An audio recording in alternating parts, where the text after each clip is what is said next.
I bet you didn't notice when your bowl of cereal went from this to this, or that in the past you could only buy this, but now you can buy this. Or when your eggs went from this to this. I wanted to know, how does it happen? Why does it happen? What does it mean for you? So for the last 8 years, I've been going down to Mexico to see it happening for myself. Have you ever wondered how and why the taste and nutrition of our food changes over time? I just got back in the country. I went to Walmart. I bought some fruit. I was not impressed with the way that fruit tasted, and I'll tell you why. It was so bland and so unsweet. It reminded me of those chef shows where they blindfold the chef and they ask them to pick which is which, a strawberry or asparagus, and they can't tell the difference. That's how I felt today. Have you ever heard a foreigner taste American food and go, this is not real food? Well, for a long time, I thought that was just plain exaggeration or just a difference in taste, but it's really not. Our food is not that great. In fact, it's actually kind of bad. Anyone coming from visiting a less economically developed country will tell you how hard it is to readjust their palate to American food when they get back. We've come so far in our manipulation of food that we've lost a lot of the nutrition and taste along the way, depending instead on artificial sources of nutrition in our diets. But where did the good food go? We used to have food that was so close to jungle food, unadulterated by chemicals, genetic manipulation, pollution, and all the stuff that makes our food so substandard. To give you another example, this is the red jungle fowl from Southeast Asia. It is the wild ancestor of our domesticated chickens. Its technical name is Gallus gallus. Now, this is a jungle egg from Gallus gallus. This is an ordinary egg from a Walmart in Atlanta.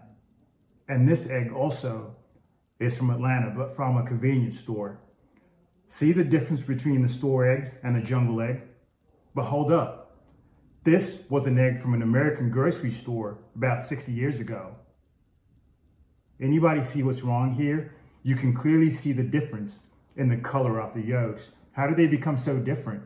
Well, that's a combination of factors: crossbreeding, genetic manipulation, chemicals. But the food the chickens eat and the life they live contribute the most to that difference. The color of the egg yolk is determined by carotenoids in your food, and the more the color resembles the original jungle egg color, the better the egg for you. And the better tasting it is too, and I'll tell you why. Carotenoids are fat soluble, so the body absorbs them best when consumed with fat.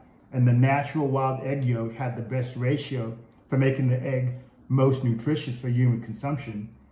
They contain vitamins and antioxidants responsible for eye, immune, heart health, to name a few. But besides the nutrient content, there is also a matter of taste. Now, these eggs taste vastly different.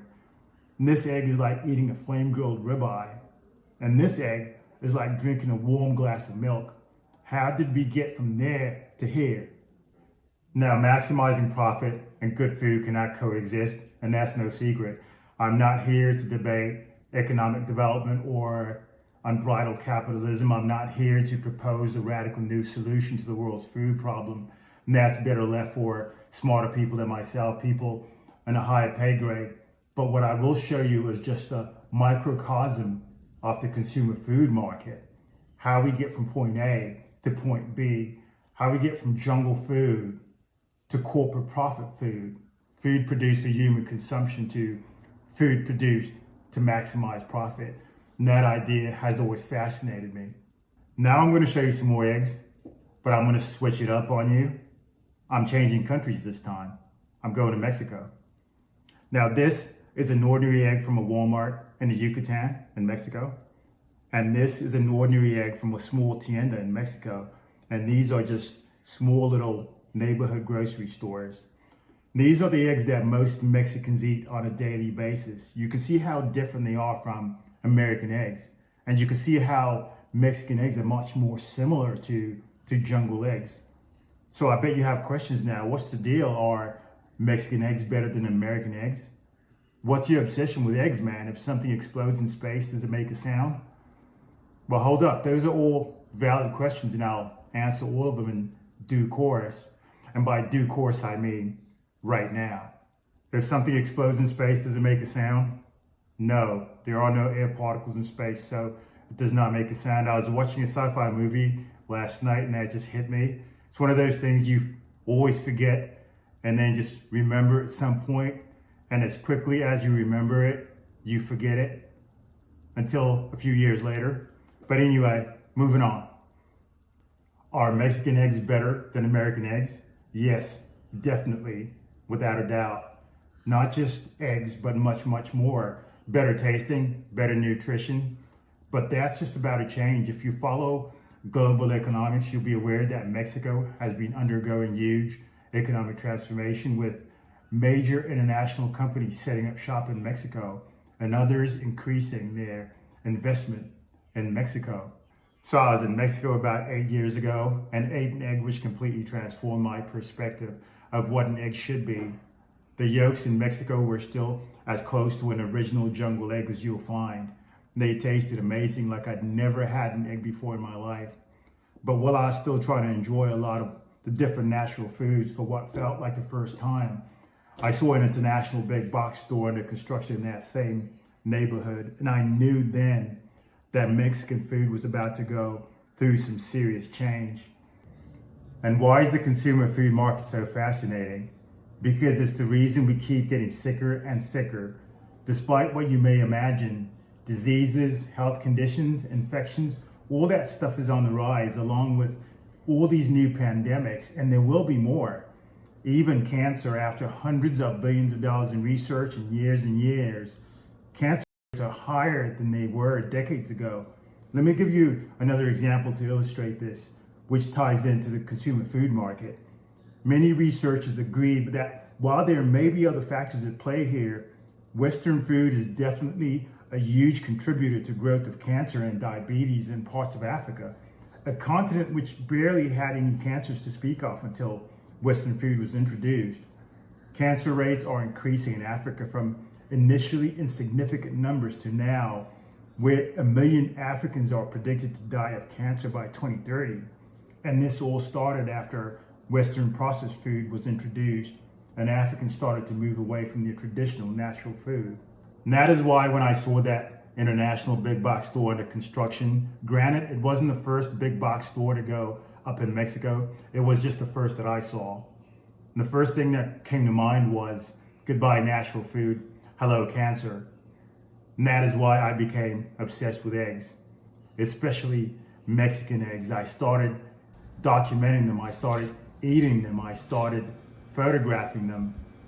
Mexican eggs are just a microcosm of what happens in the consumer food market, in tandem with a corporate philosophy of maximizing profit at all costs. To see the changes in the eggs themselves, the process I use is quite simple. Every year, except for 2 of the travel restrictions, COVID years, I get eggs from 6 different stores in the same neighborhood. I try to stick to the same stores as long as they're still in business. Another day to go look for some eggs. Today's my egg day.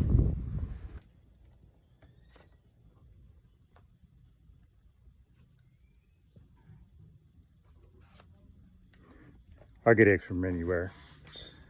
I'm just looking for the best to see if there are any changes happening. And this is a small town out here. And these eggs probably come from a few miles down the road.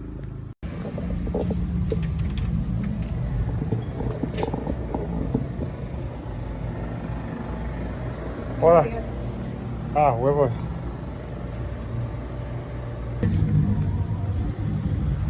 Real. Nice. Egg hunt, stop number 6 out of 6. So, serendipity. Hola. ¿Qué tal? ¿Tienes huevos aquí? ¿Tienes huevos? No. ¿No huevos? Ok. Gracias.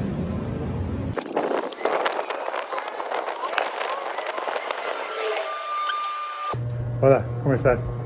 ¿Tienes huevos? ¿Huevos? ¿Aquí? Sí. ¿Sí? ¿Cuántos? 3, 4. ¿Cuánto es el precio? Vale. ¿Cuánto es el precio? 3.50 a uno. Sí. 4, 4.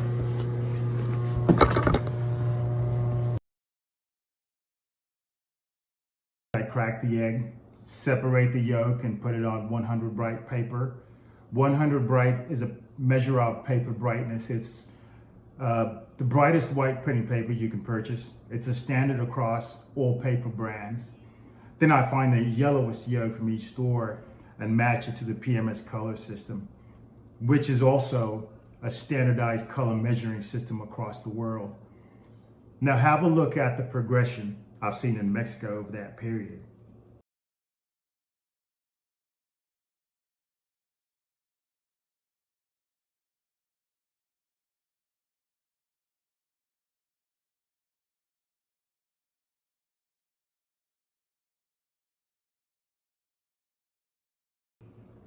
Now you can see that the eggs are gradually changing. They are becoming more like the eggs you're used to. We can attribute that to one thing, maximizing profits. And I can bet you what will happen next.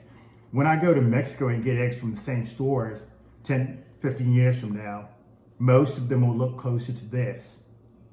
How will egg quality plummet? Corporations will look to increase profits. They will demand lower priced eggs from egg producers. Egg producers will be pressured to change their operations to lower costs. They may switch to genetically modified chicken breeds, which produce more eggs. It could be a drastic change in feed quality to reduce feeding costs. It could be chickens experiencing lower quality of living, losing feeding ground, getting packed into factory-style egg production houses to reduce costs and increase egg production.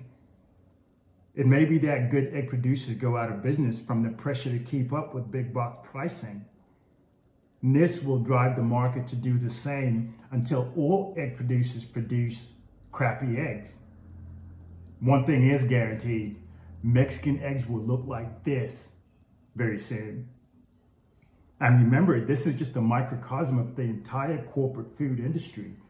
This will happen to the ingredients for your candy bar, will happen to your greenhouse spinach, to your loaf of bread. You get the picture. This is the food we eat now. Substandard, devoid of nutrition and taste, not primarily produced for human consumption anymore, but merely units of production for a corporation's profit and loss statement. If there are any foods you've noticed changing over time, I'd love to hear about them. I'd love to hear other people's thoughts on the trajectory of the quality of our food and where this is going. Personally, I find it depressing, but I also find it fascinating how our world is changing one food at a time. The sad thing is I don't really see how things are going to change. Have we become too powerless to cause any real change in the consumer food market? These are the things that keep me up at night. Anyway, let me know your thoughts on the topic. What do you think? Thanks for watching. If you like this video, please hit the like button. If you want to catch the next video on another jungle food, please hit the subscribe button. And thanks for watching again, and I'll catch you on the next video.